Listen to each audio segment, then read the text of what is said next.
Olá, o Centro Cultural Banco do Nordeste traz até você mais uma edição do programa Literato. Aqui você tem a oportunidade de conhecer as ideias, as histórias e as obras de grandes nomes da literatura brasileira. Neste programa, tivemos o privilégio de receber os autores Paulo Sérgio Duarte e Diógenes Chaves Gomes. Paulo Sérgio é crítico, professor de História da Arte e pesquisador do Centro de Estudos Sociais Aplicados da Universidade Cândido Mendes, no Rio de Janeiro. É também o autor do livro A Trilha da Trama e Outros Textos sobre Arte, que reúne, além de textos jornalísticos, resenhas de publicações e textos elaborados para catálogos, alguns até o momento inéditos no Brasil. Já Diógenes é ligado ao Núcleo de Extensão e Pesquisa da Universidade Federal da Paraíba e é o organizador do livro sobre o Núcleo de Arte Contemporânea da Paraíba, o NAC. Para quem não sabe, o NAC foi criado em 1978 com a missão de fazer uma abordagem contemporânea da arte e sintonizar o público com as novas produções artísticas. Ambos os livros foram editados pela Funarte e tiveram seus lançamentos na noite em que foi gravado este programa, no auditório do Centro Cultural Banco do Nordeste, em Fortaleza. Vejamos agora os melhores momentos deste encontro, que teve a mediação do jornalista Roberto Maciel. Primeiro, gostaria de parabenizar o Banco do Nordeste por essa iniciativa de mais um programa literato com muita qualidade, muita pertinência de se tratar de temas tão importantes para a arte e para a cultura, tanto do Nordeste quanto do Brasil. Eu gostaria de saber o seguinte, o povo está articulado, ou as políticas culturais estão bem articuladas no sentido de se preservar esse patrimônio, ou seja, de se organizar uma preservação desse patrimônio? Acho que há muito a ser feito. Nós vivemos desde dos anos 70, né?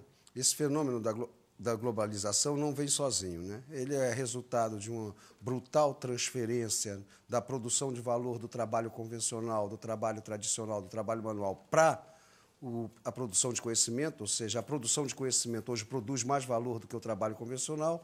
As consequências disso é que se acelera muito o avanço da tecnologia, criando processos de comunicação em escala planetária. Como resultado disso, nós temos esse fenômeno da globalização. Com esse fenômeno da globalização, vem também, junto com ele, as possibilidades de trocas muito rápidas de capitais, transferências de capitais muito rápidas, e com isso cria, evidentemente, a hegemonia do pensamento neoliberal. O pensamento neoliberal não nasce de uma conspiração da direita mundial para pensar contra as conquistas sociais das diversas populações. Não, ela vem porque um processo está se dando no campo dos avanços tecnológicos de tal forma que propiciam realmente a circulação de capital numa velocidade de transferência que antes era absolutamente desconhecida. E com isso, então, evidentemente, esse processo produz sua própria ideologia, que é o neoliberalismo. Com o neoliberalismo, então, vem a retração do Estado na promoção de políticas compensatórias, ou seja, o Estado se retrai no seu papel tradicional de produzir políticas compensatórias àquelas que o mercado não pode resolver e atribui-se, então, com a ideologia neoliberal, o papel do mercado como esse senhor onipresente que regulamentaria e regularia tudo automaticamente. A gente assiste a isso de forma muito clara em países de capitalismo avançado, como nos Estados Unidos. A partir do governo Reagan, que coincide com o governo Thatcher na Inglaterra, nós assistimos esse fenômeno, ou seja, os National Endowment for the Arts recuam nas suas verbas, o National Endowment for the Heritage recua nas suas verbas, tem suas verbas reduzidas, e com isso a gente assiste o elogio do mercado. De que maneira isso se manifesta? Para o público comum, isso aparece de que maneira? Ao lado de Cézanne e de Rembrandt, a gente vê um quiosque no Museu Vetusto vendendo chaveiro e gravata, como se fosse muito comum o achatamento dessas esferas e essa convivência, não vou dizer nociva, mas promíscua. Pelo menos promíscua, entre a venda de bijuterias e de coisinhas de mercado dentro do próprio espaço do museu, onde está um bem simbólico que muitas vezes não é nem patrimônio daquele museu, é patrimônio da humanidade inteira. E a associação do mercado, nessa convivência íntima e promíscua, com os bens de valores simbólicos maiores, cria exatamente o que o neoliberalismo quer. O que eles querem? Ele quer eleger a cultura na commodity por excelência. Ou seja, o que nós fazemos é a mercadoria por excelência. Não existe nenhuma mercadoria para concorrer com a nossa, ou seja, a cultura. E essa associação entre cultura, achatamento entre cultura e mercadoria, é para submeter a cultura às leis do mercado. Não é o mercado que vai ser submetido às leis da cultura e aos princípios da cultura. Quem vai vencer é o mais forte. Evidentemente que, nesse processo, a gente assiste diversos fenômenos dessa natureza, quando museus vetustos, como eu disse, multiplica esses quiosques de venda em salas de exposição. Quando a gente vê o universo do shopping ser confundido com o universo da cultura. Essas confusões são estratégicas e são propositais. Aí sim, não é trata-se de conspiração, não. Trata-se de dizer, olha, o caminho é esse. Obedeça a esses princípios que você será um vencedor também. Evidentemente que o custo disso é o achatamento das diversas esferas que antes tinham leis próprias à esfera das leis do mercado. O processo culminante disso aí se dá com o Thomas Keynes na presidência do Guggenheim, onde, evidentemente, propositalmente, as grandes grifes são confundidas com os grandes nomes da arte numa programação contínua que pode alternar Ellsworth Kelly com Armani, Armani com Jackson Pollock, Jackson Pollock com Harley Davidson, e assim por diante, criando exatamente esse espaço de confusão na população que tem o olhar leigo e embrutecido, para que elas formem o seu olhar confundindo a mercadoria com a obra de arte. É esse ponto em que nós estamos hoje. É um processo que existe a tendência à mercantilização generalizada de todos os processos políticos, os processos sociais e os processos culturais. Ou seja, nós estamos no momento de uma generalizada visão mercantilista de todos os processos, os políticos, os sociais e culturais. Por acaso, a nossa crise hoje retrata, na política, a mercantilização dos processos políticos. Mas poderia ocorrer, como ocorre nos Estados Unidos, por exemplo, que eu dei, a mercantilização de bens simbólicos importantíssimos, como o acervo do Guggenheim, o prédio, que é um monumento histórico da arquitetura do século XX, que é o prédio do Frank Lloyd Wright, servindo de vitrine para mercadorias. Então, nesse processo de mercantilização generalizada da vida, né, onde a vida deve obedecer às leis do mercado e a gente deve ser... vamos aceitar... Não existe mais o diabo, existe diabinhos. Então, vamos vender todo dia a nossa alminha ao diabinho que aparecer. Não vai ter lugar mais para um Fausto, vão ter Faustinhos, onde todo mundo deveria ser um Faustinho e todo dia cumprir religiosamente, tal qual a minha mãe, que era bastante católica e ia comungar com muita frequência, hoje todo dia vende-se um pouquinho a sua alma ao diabinho do mercado que aparece na frente. Evidentemente que aí deixa de haver a separação entre as esferas. E as esferas achatadas numa só, há a tendência ao enfraquecimento brutal das instituições que deveriam ser construídas para preservar uma esfera que deveria ser autônoma, cuja autonomia deveria ser respeitada, que é a esfera da cultura. Mas como essa deve ser regida pelos princípios do marketing, e para isso se adjetiva marketing cultural, como ela deve ser regida pelos princípios do marketing, evidentemente não interessa a autonomia dessa esfera. Ao não interessar a autonomia dessa esfera, evidentemente não vai se fortalecer a rede de instituições necessárias à manutenção da autonomia dessas esferas com os recursos necessários para isso. O que interessa é que se confundir e submetê-la ao que tem disponível no mercado para apoiar a cultura. Então, o banco tal elege tal coisa para apoiar, a empresa tal elege tal coisa para apoiar, a siderúrgica tal elege tal coisa para apoiar, e se, aí dessa forma, apoiar com recursos nossos, porque não existe nenhuma legislação mais generosa no mundo. É dinheiro público. Ninguém enfia o talão de cheque no bolso e tira do seu bolso para apoio, não. É tudo renúncia fiscal. Dinheiro público que poderia construir hospitais, construir escolas, asfaltar a estrada, que vai para a cultura através de renúncia fiscal. Não existe nenhum patrocínio direto, privado nessa história. É tudo patrocínio público via renúncia fiscal. E, nesse caso, mas, no entanto, quem traça as estratégias? Apesar do dinheiro ser público, quem traça a estratégia é o gerente de marketing da empresa que dá a renúncia fiscal para aquele evento, para aquele programa, para aquele projeto. E assim nós temos achatado o mundo do mercado, o mundo da cultura, e o mundo da cultura que perde, porque ele é regido pelos princípios dos interesses de marketing, dos departamentos de marketing das diversas empresas, que vão usar os recursos públicos segundo as suas estratégias institucionais privadas. Nesse caso, evidentemente, não interessa fortalecer instituições públicas que deveriam administrar a autonomia de uma esfera. Interessa que essa esfera perca a autonomia para ser submetida aos princípios do mercado, lógico. Você falou agora há pouco dessa confusão de signos, então você vê signos e símbolos capitalistas com símbolos da arte, uma Harley Davidson misturada com Cézanne, por exemplo. E isso me fez pensar e lembrar dos conceitos da pop art, Andy Warhol. A latinha de sopa, a capa do disco dos Rolling Stones.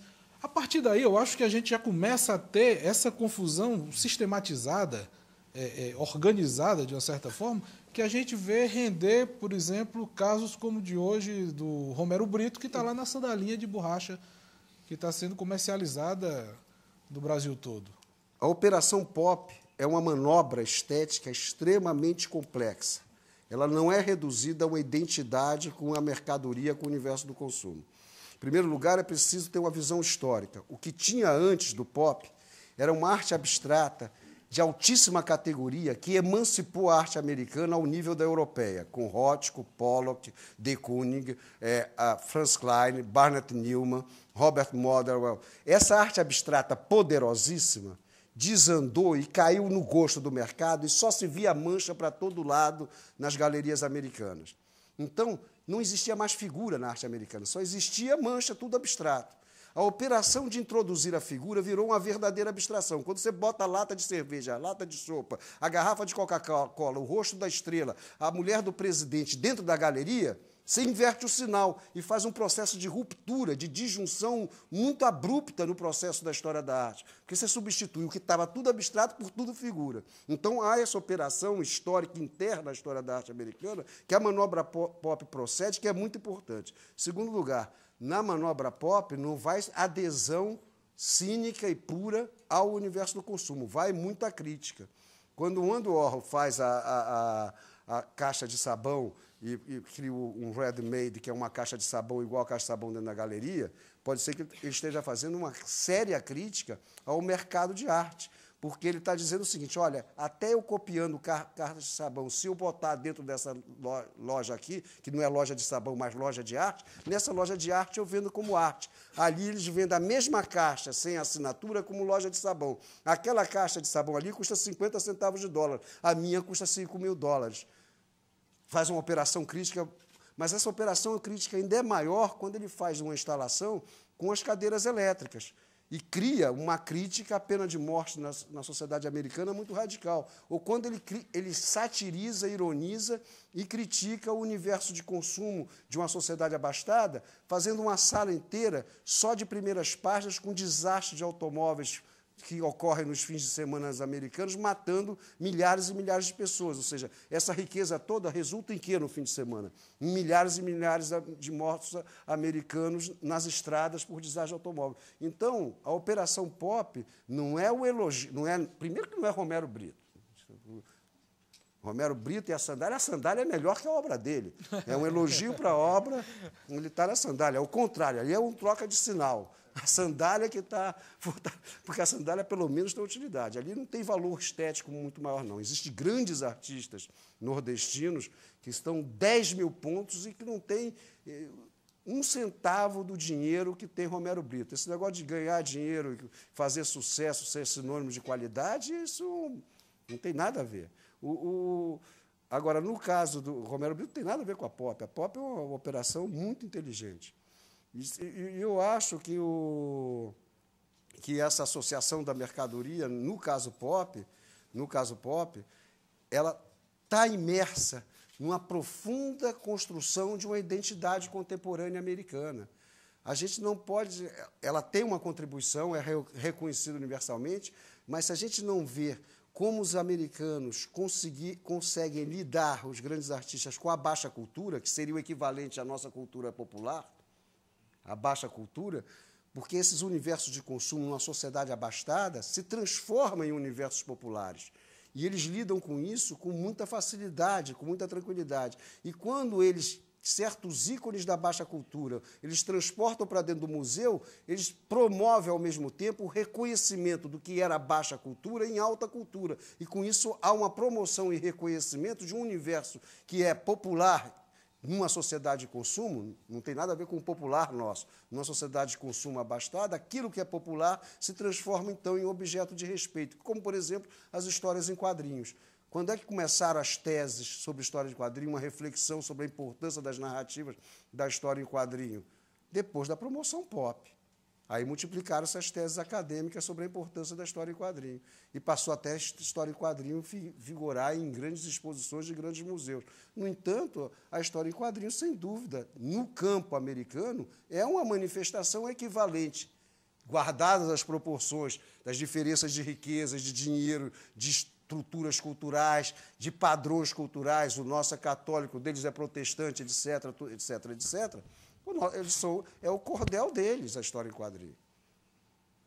É o cordel deles, porque não tem só Super-Homem e o Homem-América, não. Tem outras coisas em história em quadrinho feitas a nível local, que são as narrativas locais que respondem por necessidades dele. Então, quando o artista pop reconhece na imagem da história em quadrinho uma estrutura estética complexa que pode ser objeto de obra de arte, ele promove indiretamente aquela cultura.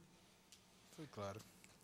Bom, agora eu vou puxar o Diógenes e eu queria que você falasse um pouco do núcleo de arte contemporânea da Paraíba e do livro também. Os artistas, especialmente pessoas como Paulo Sérgio, direcionaram o programa, o projeto, a ideia, que era trazer tudo o que estava acontecendo no país de forma diferenciada. E não era nada de extraordinário, mas o NAC ele foi uma proposta de pegar tudo que estava acontecendo que nesse período de final dos 70 e início dos 80, de experimentação tecnológica, inclusive.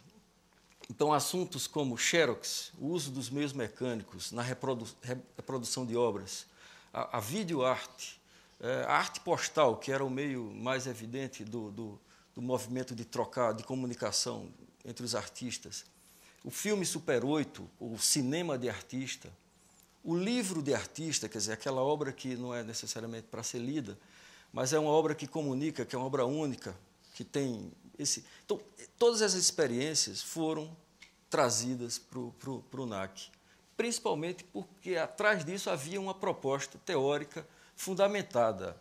Não era uma coisa de vamos pensar alguns artistas importantes ou amigos e trazer para Paraíba para discutir isso no âmbito da universidade.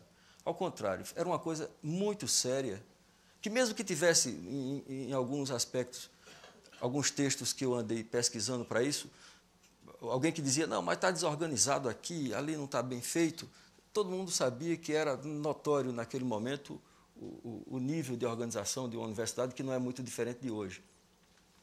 Mas havia o entusiasmo, por outro lado.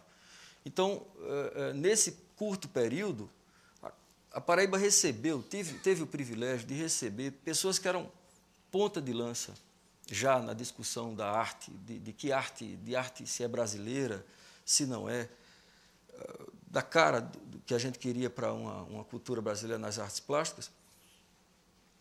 Por exemplo, o próprio Antônio Dias, que inaugurou o ciclo de exposições no NAC, Tunga, artista de Pernambuco, que tem um reconhecimento internacional, além dele, Cildo Meirelles, entre outras pessoas, Ana Maria Maiolino, Miguel Rio Branco, da fotografia. Era um grupo que faria inveja a qualquer centro de cultura experimental do período. E isso refletiu diretamente, né, na universidade e na população, na cidade, desde os artistas locais que ficaram horrorizados. Os artistas locais não compreenderam a dimensão daquele movimento, daquela revolução. Mas eu fico imaginando os artistas, os pintores da época, os que tinham 10 anos a mais que eu, os que estavam tentando o mercado, tentando vender uma obra para o empresário local, coisa rara. Eles fizeram abaixo-assinado, foram para o jornal, escreveram.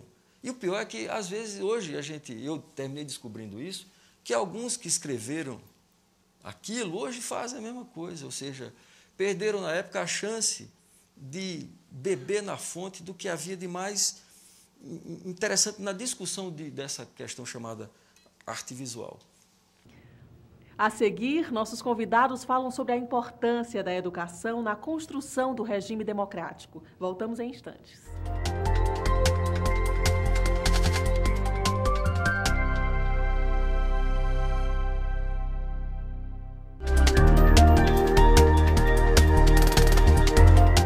O melhor da programação do Centro Cultural Banco do Nordeste, agora em DVD. Ouçam, meus senhores todos, uma história de espantar. Lá vem a nau Catarineta, que tem muito que contar. A gente faz o que a gente pensa.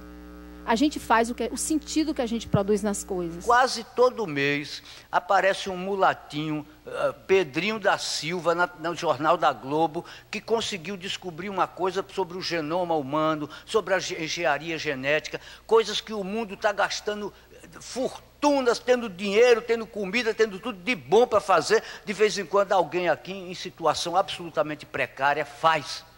A cultura mais rica que tem do Brasil é a cultura nordestina. A cultura local é importante, a cultura mundial é importante, a cultura regional é importante, a cultura nacional é importante. Eu falando, digamos assim, do regionalismo saudável, assim, do regionalismo de reflexão e tal, e que a gente tenha um confronto bom com as outras regiões e que faça parte, que tenha visibilidade da cultura nordestina. É aquela velha ideia do Tolstói, né, de que se quer ser universal, né, pinta bem a tua aldeia, né? Paraíba era o centro artesanal, Piauí o setor da criação, em Sergipe cultura é tradição, Maranhão a reserva florestal.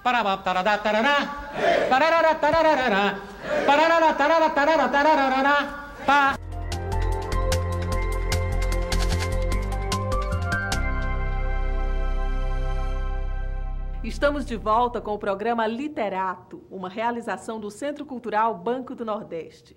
Nesta edição, trouxemos os autores Paulo Sérgio Duarte e Diógenes Chaves Gomes, que neste bloco falam sobre as dificuldades de formação e informação enfrentadas pelos artistas brasileiros. Você falou dessa reação, dessa resistência de um grupo da arte local. E eu te pergunto, e a comunidade, a sociedade, como foi que ela respondeu ao NAC?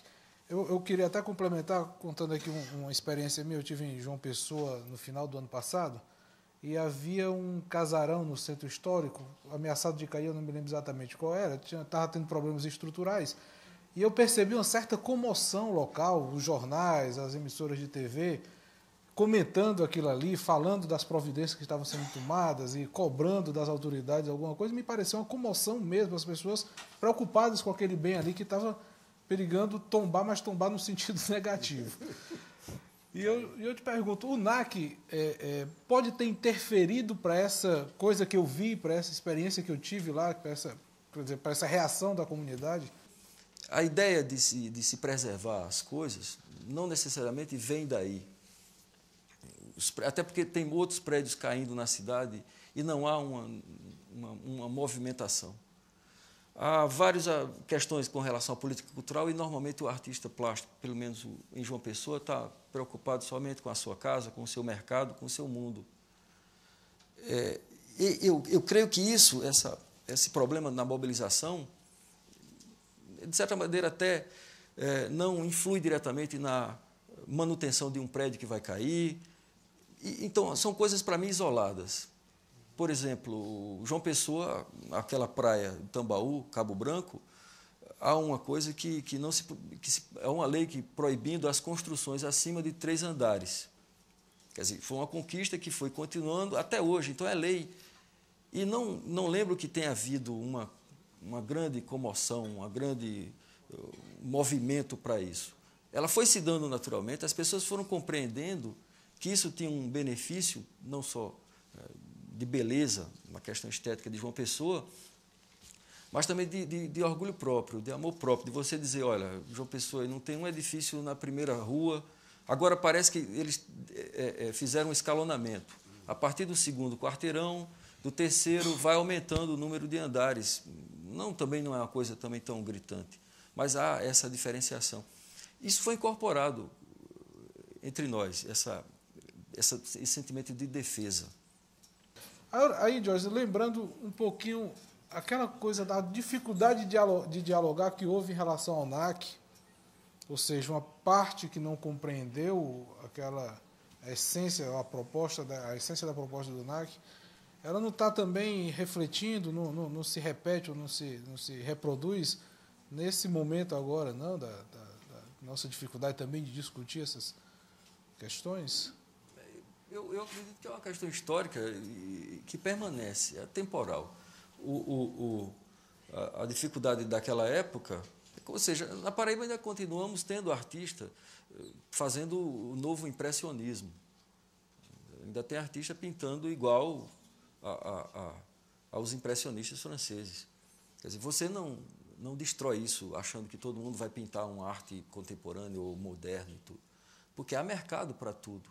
Então, vai sempre haver, eu acho, nichos de produção diferenciada. Claro. E é legítimo isso. Né? Até porque eles se associam e às vezes se organizam. Associação dos pintores de porcelana branca, de porcelana amarela, de cerâmicas. Quer dizer, nada contra esses técnicos, essas pessoas que trabalham em torno disso. Eles têm uma questão da decoração, da arte decorativa e do mercado para isso.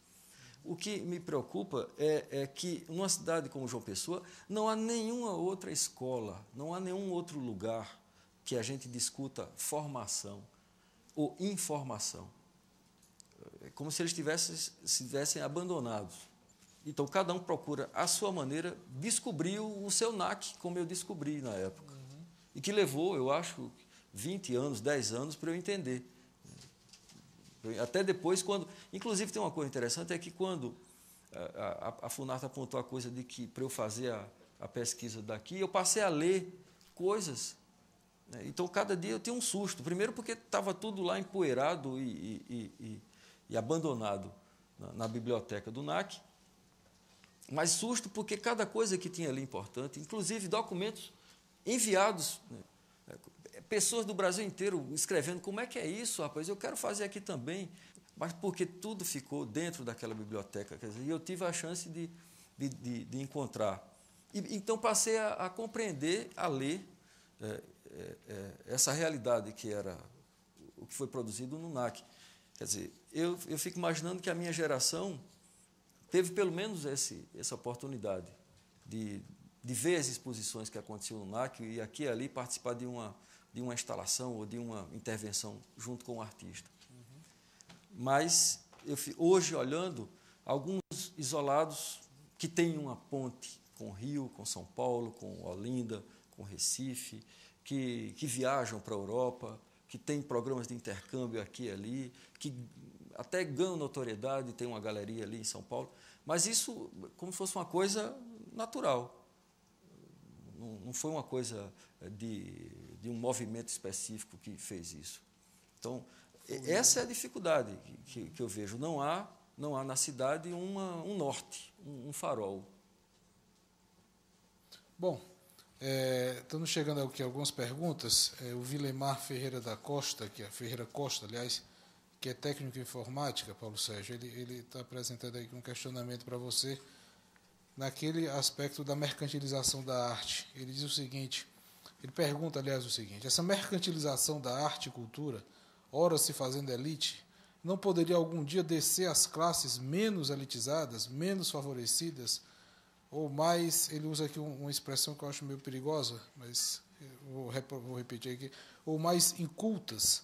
Quando e de que forma? Eu tenho uma opinião clara sobre isso. Em primeiro lugar, é o seguinte, eu não acho que essa arte tem que descer. Eu acho que a arte popular, que é riquíssima, inteligentérrima, que tem que subir e chegar à elite. Aí a elite se reeducar e parar de só consumir sua própria arte, a arte que ela mesma produz. Repetindo, ou seja, a elite só consome o que ela mesma produz e não tem acesso aos produtos de altíssima qualidade da cultura popular. Ou seja, pouca gente da elite conhece muito a música de um Nelson Cavaquinho. Pouca gente da elite conhece muito a música de um Cartola. Estou falando da elite do Rio de Janeiro. Muito pouca gente conhece. É um segmento mínimo, um guetozinho da elite que conhece bem Cartola. que conhece bem os gritos, sem falar nos quantidade enorme de compositores anônimos das escolas de samba, que tem músicas formidáveis e que não tiveram a chance, a oportunidade de um Cartola ou de um Nelson Cavaquinho de gravar o maior número, assim, 2, 3, também é muito pouco. Então, o que eu acho que precisa se passar é um processo de interação um pouco na contramão do tradicional, ou seja, o tradicional é a elite ter nos seus museus, né, ter nos seus museus a arte que seus próprios filhos, ou seus primos, ou seus cunhados, ou as suas noras produziram. Tem que ser agora dar a chance de entrar nesses espaços a produção de outras camadas sociais, para reeducar as elites. Porque as camadas populares não têm que receber arte de cima. É a camada de cima que tem que receber a arte de baixo, que ela não recebeu. Quando ela recebeu, ela vai melhorar muito, ela vai se tornar mais democrática, ela vai se tornar mais inteligente, ela vai se tornar mais flexível, menos rígida. Agora, se eu colocar um balé francês para ser visto pela população de baixa renda, a população mais pobre, eles vêm, apreciam muito e aplaudem. E não perdem as suas características de saber gingar e sambar muito bem no dia que tem que gingar e sambar muito bem. Eles vão e aplaudem. Tem lá aqueles concertos lá que a dona Rosinha faz a R$1, enche o municipal. Enche e assistem em silêncio e aplaudem de pé. Agora, o que a elite não faz é estudar, conhecer e se aprimorar no consumo da melhor produção de arte popular. Eu acho que preciso isso. A elite precisa olhar mais, confiar mais no povo, saber que ela tem que aprender com o povo e que aquilo ali está repleto de ensinamentos que reeducam o olhar dela. Reeduca o olhar dela. Não adianta passar a vida inteira só olhando Cezanne, só olhando Rembrandt, só olhando Giotto. Isso eu estou falando do melhor da elite. Porque a grande parte da nossa elite só consome televisão e olhe lá. É essa a questão. Esse é um mal da nossa elite ou é um mal da elite como um todo? Vamos dizer, elite, da nossa elite. É isso que não é da nossa elite. A gente vê, por exemplo, nos Estados Unidos, recentemente teve o ano do blues. Então os caras foram lá na música de raiz dele, buscar a associação que teve com o jazz, com o rock and roll, e até toda a influência do pop, fizeram um grande... Roberto, tem a biblioteca... Você tocou em outro tema histórico importantíssimo nosso. Veja bem, como se comporta um protestante e como se comporta um católico com relação à escravidão. É muito diferente. No Brasil, até o século XIX, era crime. Ia para a cadeia quem alfabetizasse um escravo. Ou seja, tem que associar o escravo aqui, hoje, com o trabalhador manual por excelência, que é aquele que produzia riqueza em condições de uma estrutura de produção, evidentemente que não é a contemporânea, onde existe intenso investimento em tecnologia como fator de produção. Estou falando de uma outra economia. Uma economia onde o trabalho manual era usado intensamente e o trabalho que vigorava majoritariamente na estrutura de produção era o escravo, era proibido educar essas pessoas. O que faz surgir daí? Evidentemente, no plano musical, surge ritmistas excelentes, porque ele já traz essa tradição da sua origem, de ter uma cultura rítmica musical muito intensa, e os instrumentos de ritmos são muito rudimentares do ponto de vista de sua execução. Não tem a sofisticação de um saxofone, de um trompete, que precisa de registro, etc. Agora, na educação protestante, primeiro, tem que alfabetizar, porque senão não evangeliza. Porque só na educação protestante você só evangeliza se ler o texto. Então, analfabeto não pode ser evangelizado, não pode ser catequizado na religião protestante. A grande diferença na Guerra Franco-Prussiana, em 1870, quando se analisa a autocrítica da França na derrota da Guerra Franco-Prussiana, foi... Quem ganhou não foi o exército prussiano, quem ganhou foi a educação prussiana. Ou seja, porque desde Lutero se alfabetiza as classes baixas, as classes pobres, para poder ler a Bíblia. Então, a educação ganha até guerra, quando você está educado. Ganha até guerra. No caso da nossa... Então, surge um ritmo maravilhoso, mas quando surge um pixinguinha, que é um instrumentista completo, que toca aquele saxofone, o esforço de emancipação desse sujeito é absolutamente inédito e formidável. Já nos Estados Unidos, surgir 10 John Coltrane, ou 5 Charlie Parkers, ou 10 Ornette Coleman, é natural, porque se formavam em instrumentos europeus conjuntos musicais para tocar os senhores. aqueles mesmos escravos que eram alfabetizados para serem evangelizados lendo a Bíblia, também eram educados em instrumentos europeus. Então, não é por acaso que tem tal quantidade de pianistas magistrais no jazz que traz o aporte da sua cultura africana e funde com a cultura europeia do ponto de vista dos instrumentos e dos recursos melódicos que o instrumento lhe dá. Então, surge o jazz. O jazz é uma interação profunda entre uma farta e rica cultura africana no encontro na pororoca com a cultura erudita europeia.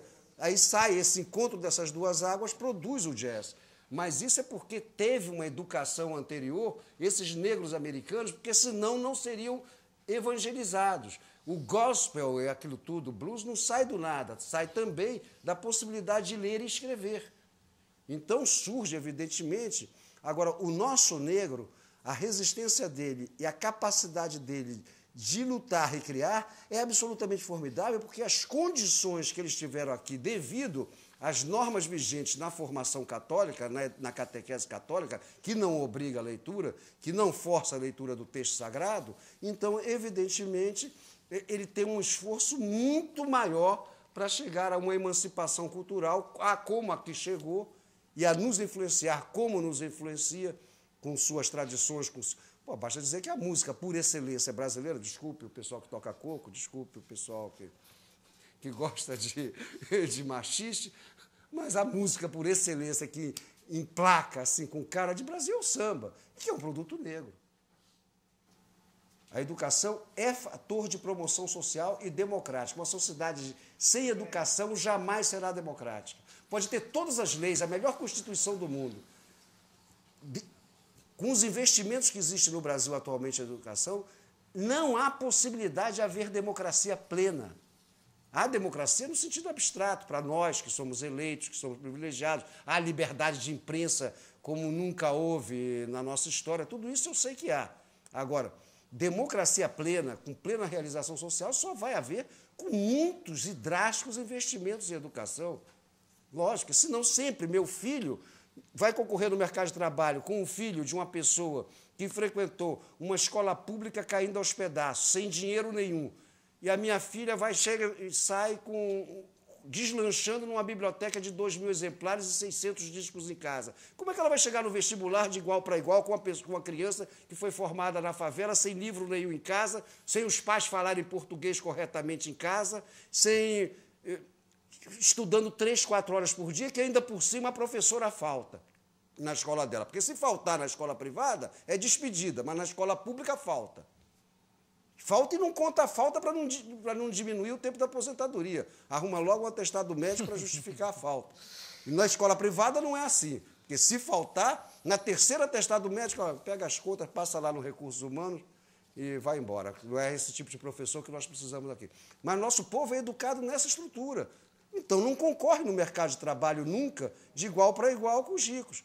Ou seja, a verdadeira promotora de democracia, depois de Constituição, depois de garantia de liberdades, a começar pela liberdade de preço, é pesados e fortíssimos investimentos estratégicos em educação. Mas, afinal, o que é arte? Essas e outras questões você acompanha no próximo bloco.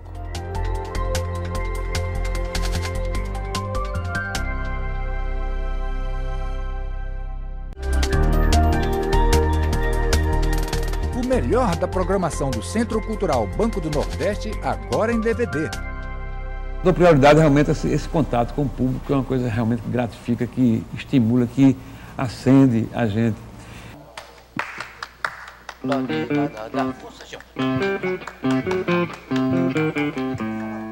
Meu Deus, esse aqui é arte. Tem gente por esse mundo que já nasce afortunada e que, embora passe um tempo sem poder arranjar nada, chega por trás a fortuna, vem pegá-la de emboscada, né? Verdades e mentiras. Mesmo que o poeta se considere ateu, um belo poema nos aproxima de Deus. A morte sem informação, dizem que é pior do que a morte sem comida. As mudanças não são num clique, entendeu?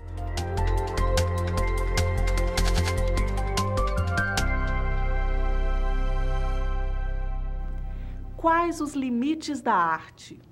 Deve a arte estar em constante sintonia com seu próprio tempo? Confira o pensamento dos nossos entrevistados neste último bloco do Literato. Nós recebemos aqui duas perguntas, eu vou casar as duas.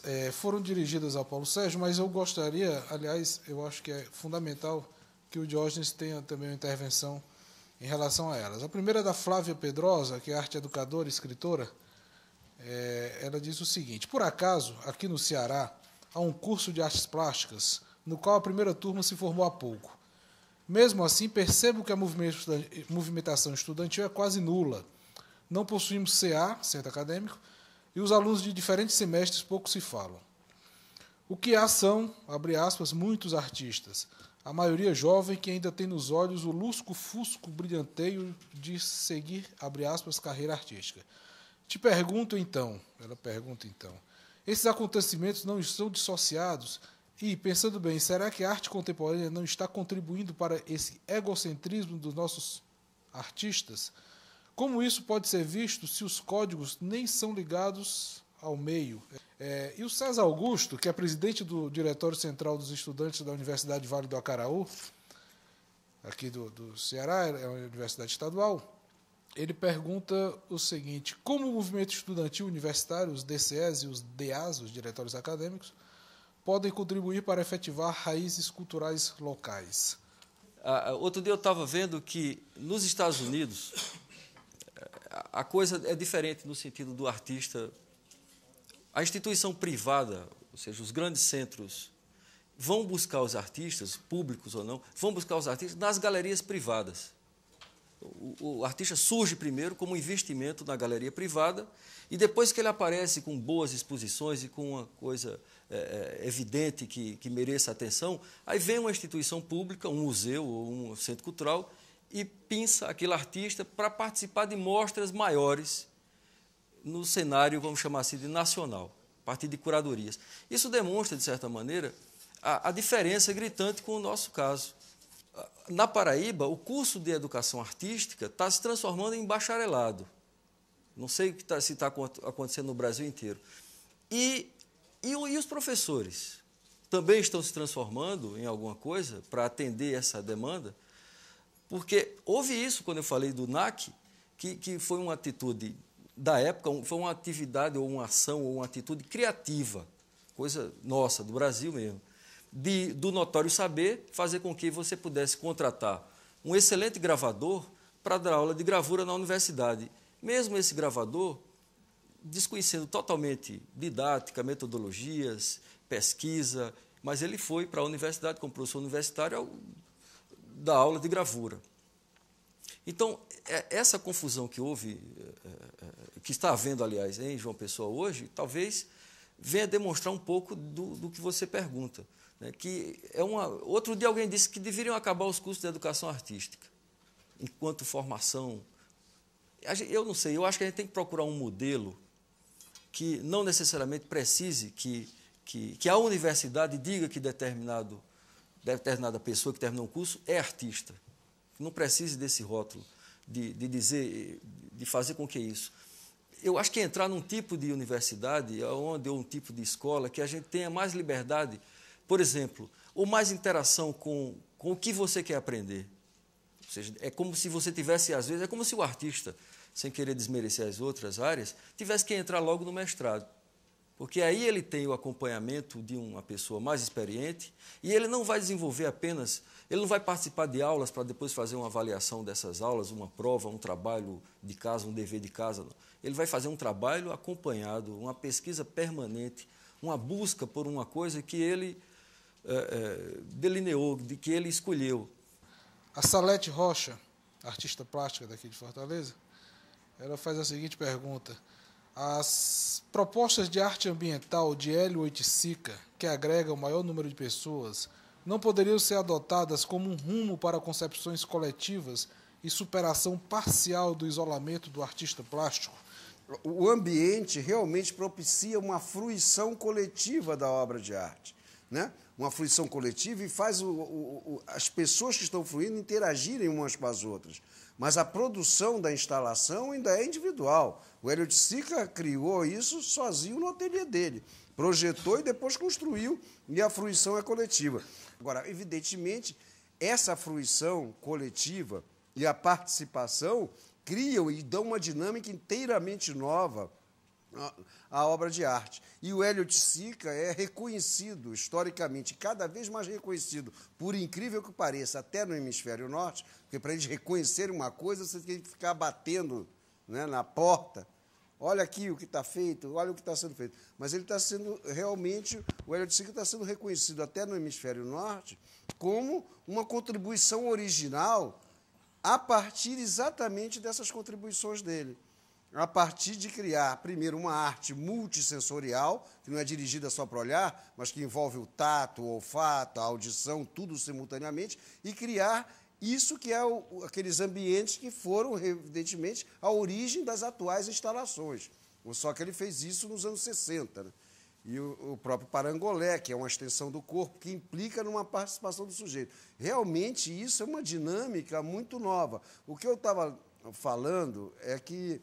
E é uma saída, uma variante. Eu não digo que é um rumo único, porque tem que se respeitar também o pessoal que quer pintar. E quem quer pintar quer silêncio e quer ficar quieto só escutando a música que lhe bem entender, fechado no seu ateliê. Então, esse vai continuar criando solitariamente. A gente não vai desrespeitar, porque eu estou cansado de ouvir matarem a pintura, matam a pintura, matam a pintura. Cara, não param de matar a pintura e continuam havendo pintor, né? Eu acabei com essa história ser arte, não é arte, há muito tempo. Se uma lata de... Desculpe, o que eu vou falar é verdadeiro, pode ser que tenha... Acho que quase todo mundo sabe dessa história, mas se uma lata de merda de artista, né, aquela que o Manzoni enlatou em 1960, pode ser colocado na vitrine da Tate Modern e é considerado obra de arte, não vai ser a natureza morta da amiga da minha mãe que faz no fim de semana, que não é obra de arte. Claro que a natureza morta que ela faz é obra de arte. Como a lata merda de lata é também, ó, aquilo é arte, a roda de bicicleta é arte, o urinol é arte. Então, a natureza morta que a amiga da minha mãe faz, seja no pratinho, seja na telinha dela, é obra de arte também. O problema está numa questão de uma sintonia, de uma potência poética com o seu próprio tempo. Aí eu vou dizer, não há sintonização nenhuma entre a amiga da minha mãe que pinta a natureza morta no pratinho e na tela com o tempo atual.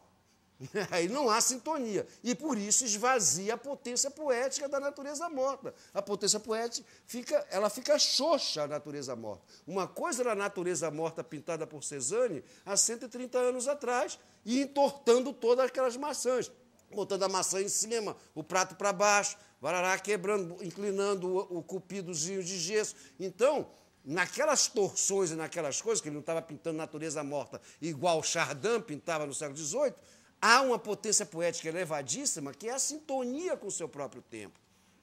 Agora, evidentemente, se uma pessoa pinta natureza morta igual o Cézanne, que pintou há 130 anos, nos dias de hoje, é arte, sim. Só que é uma arte de baixíssima potência poética, que tem pouca sintonia com as coisas que estão se passando no mundo ao seu redor. Disse que é artista, fez, pintou, é artista. Agora vamos ver a qualidade, vamos ver a excelência do trabalho. Por que se tem professor de matemática ruim e excelente professor de matemática? Né? Nem todo mundo que faz matemática vira matemático de verdade, demonstra seu teorema, passa a vida, às vezes, ensinando matemática. E alguns são excelentes professores e outros são ruins. Tem músico ruim adoidado, aliás, que faz um sucesso, vende mais de 1 milhão de discos, e tem músicos excelentes, que só vendem 30 mil discos, 10 mil discos, 5 mil discos. Mas não tem músico ruim, não tem músico bom. Por que não tem artista bom e artista ruim? Por que o artista escaparia e fica discutindo se é contemporâneo ou não é contemporâneo? Não, é ruim mesmo. Mas aí existe uma diferença, é uma pergunta que eu gostaria de fazer. Existe uma diferença, porque o músico ruim que vende 1 milhão de discos, isso é uma coisa ditada por um mercado extremamente comercial. No caso do artista plástico, que não tem essa projeção toda, que está restrito a públicos menores... Você citar um que vende, ganha milhões entre estrelas de Hollywood, que é péssimo. Você acabou de dar exatamente o exemplo que eu dei na música. Mas é um caso, vamos dizer assim... Tem muito. Não tem no Brasil, mas tem lá nos Estados Unidos, na França, tem muito jeito. Tem um mercado à parte, que não é esse mercado da intelectualidade, e que faz um sucesso enorme, e vende e é caro. E ganha muito dinheiro, e rola muita grana. Bom, nós gostaríamos de agradecer ao Paulo Sérgio, ao Diógenes. Pois é. Estamos chegando ao fim de mais um Literato. Mas temos um encontro marcado no próximo programa, quando mais uma vez poderemos beber diretamente da fonte criadora dos grandes nomes da nossa literatura. Obrigado e até lá.